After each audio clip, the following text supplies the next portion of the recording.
Sai Krishna lockup death జరిగిన తర్వాత ఒక వారం 10 రోజుల నుంచి అనేక రకాల మలుపులు తిరుగుతా సిఐ నాగరాజు గారిని అరెస్ట్ చేసి రిమాండ్ పంపడం. సాయి కృష్ణను లాకప్ డెత్ చేసి శవాన్ని కూడా కనిపించకుండా దహనం చేసి సిఐ నాగరాజు గారిని ముద్దాయిం చేసి నిన్న రిమాండ్ పంపినారు. ఈ సాయి కృష్ణ మీద అటువంటి 2 కేసులు ఉండడం, నాన్ బెయిలబుల్ వారెంట్, కోర్టుకు హాజరుపరచమని ఈ కారణాన్ని సాకుగా చూపించుకొని ఎక్కడో మార్కాపురంలో అతను ఉండేవాన్ని పోలీసులు పట్టకొచ్చినారు. టాస్క్ ఫోర్స్కు సంబంధించిన వాళ్ళు పట్టకొచ్చినారు. టాస్క్ ఫోర్స్ అనేది ఒక separate police station, Krishnalanka police స్టేషన్లో పనిచేసేది కాదు. అది Vijayawada city commissioner of police ఆధ్వర్యంలో పనిచేస్తుంది, ఆయన ఆధీనంలో పనిచేస్తుంది. ఆయన చెబితేనే టాస్క్ ఫోర్స్ వాళ్ళు పోతారు. టాస్క్ ఫోర్స్ పోలీసు వాళ్ళు మార్కాపురానికి పోయి పట్టకొచ్చినారు. పట్టకొచ్చి కృష్ణలంక పోలీస్ స్టేషన్లో అప్పచెప్పినారంట.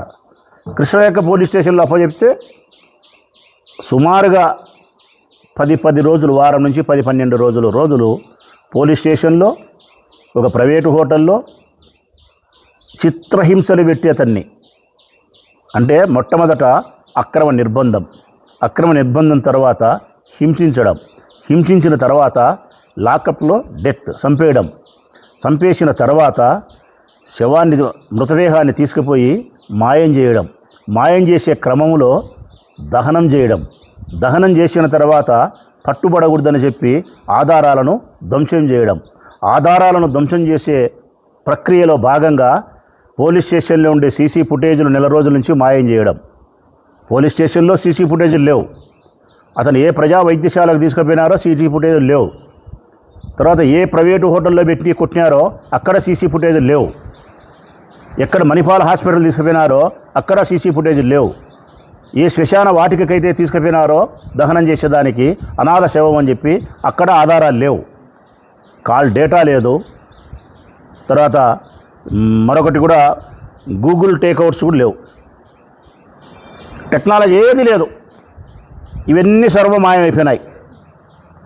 దీని తర్వాత జరిగినది వాళ్ళ తల్లి ఆక్రందన. నా కొడుకు కనిపించలే, నా కొడుకు స్టేషన్లో ఉన్నాడు, నా కొడుకును మీరు నిర్బంధించి కొడుతున్నారు, నేను చూస్తాను అని కట్టేసారని చెప్పి ఆమె పోలీస్ స్టేషన్ చుట్టూ తిరుగుతుంది ఈ కార్యక్రమం జరిగేటప్పుడు.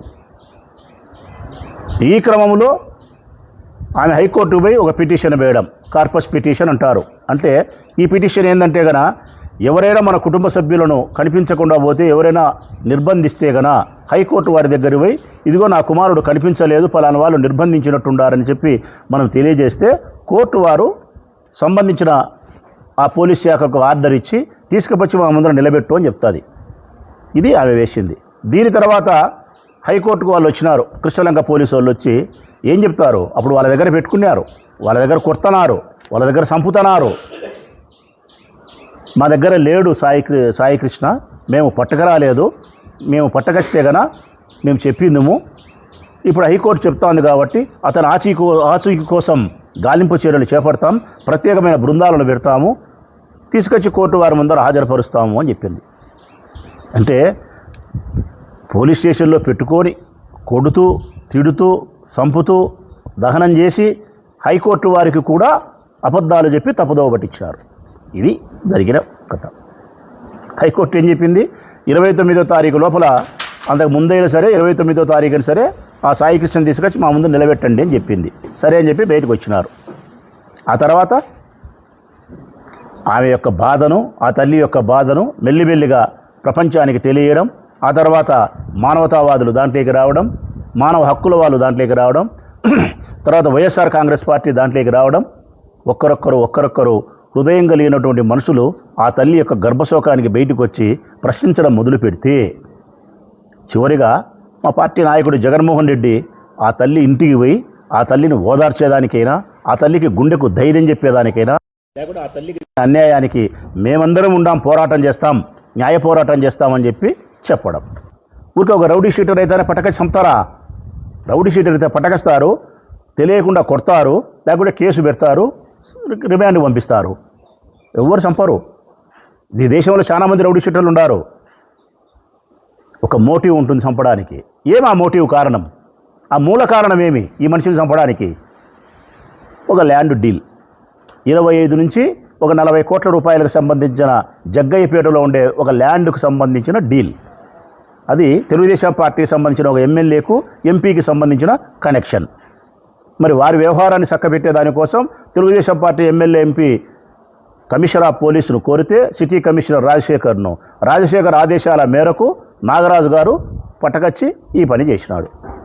దీంట్లో పాత్రదారులు ఎవరు, సూత్రధారులు ఎవరు? పాత్రదారుని మాత్రమే ముద్దాయిని చేసినారు. పాత్రదారునికి కింది స్థాయిలో సహకరించిన పోలీస్ సిబ్బందిని ముద్దాయిలు చేయలే. పాత్రదారునికి ఆదేశించిన పోలీస్ బిగ్ బాస్ను ముద్దాయిని చేయలే. లేకుంటే ఆ పోలీస్ బిగ్ బాస్కు చెప్పిన తెలుగుదేశం పార్టీ ఎమ్మెల్యే ఎంపీ ఎవరైతే మోటివ్ కారణం ఉందో, ఏ ల్యాండ్ డీల్ ఉందో దానికోసం లేదు. ఏంటి లేకుండా కేవలం సిఐ నాగరాజు మాత్రమే ముద్దాయి అని చెప్పి సిట్ వేసినారు, క్లోజ్ చేసినారు. ఆ ఎంపీ ఎమ్మెల్యే కోసం చెప్పిన పోలీసు ఉన్నతాధికారిని తప్పించేదానికి నారా చంద్రబాబు నాయుడు ఇదంతా చేయడము, ఎంపీని ఎమ్మెల్యేని తప్పించేదాన్ని చేయడము తప్ప ఒప్ప? ఈ ప్రశ్నలకు సమాధానం చెప్తారా చెప్పారా? ఈ రిమాండ్ రిపోర్ట్లో కుట్రకోణం లేదంటున్నాం, ఉందా? ఈ రిమాండ్ రిపోర్ట్లో హత్య జరిగిన ప్రదేశము, మారణాయుధము, సమయము, తేదీ ఉందా? మోటివ్ ఉందా? ఇతర ముద్దాయిలు ఉండారా? ఏం లేవు.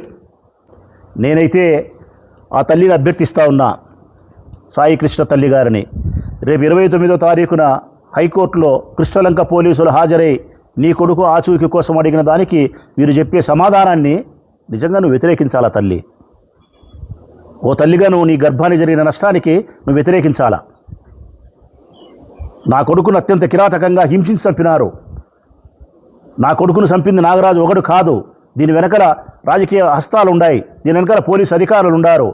నాకు సిబిఐ విచారణ కావాలా, పాత్రదారులతో పాటు సూత్రధారులు కావాలా, అందుకే సిబిఐ విచారణ కోరతానని చెప్పి నువ్వు కోరగలిగితే ఈ రాష్ట్రంలో ఉండే తల్లులందరూ కూడా సంతోషిస్తారు. మాలాంటి మానవతా హృదయం కలిగిన వాళ్ళందరం సంతోషిస్తాం. నిన్ను వాళ్ళు భయపెట్టింటే మేము ఉండాం తల్లి. తీయని మాటలు చెప్పింటే తేనెబూసిన కత్తి తల్లి చంద్రబాబు నాయుడు. ఒకవేళ ప్రలోభ పెట్టింటే వద్దు తల్లి మేము ఉండాం. ప్రలోభ పెట్టింటే మేముండాం తల్లి, ఆ ప్రలోభాలకు లొంగద్దు. నిన్ను సొంత తల్లి కంటే నిన్నగా వైఎస్ఆర్ కాంగ్రెస్ పార్టీ చూసుకుంటుంది, పూలలో పెట్టుకొని చూసుకుంటుంది కాంగ్రెస్ పార్టీ. వారి ప్రలోభాలకు లొంగాకు, వారి భయాలకు లొంగాకు. జగన్మోహన్ రెడ్డి గారు న్యాయ పోరాటం చేస్తారు, ఆయన తరఫున మేముండాం. జడా శ్రావణ్ కుమార్ లాంటి లాయర్లు ఉండారు, మానవతావాదులు ఉండారు, మానవ హక్కులు ఉన్నాయి. నువ్వు రేపు 29వ తారీఖున సిబిఐ విచారణ కావాలని కోరుతావని విశ్వసిస్తా ఉన్నా.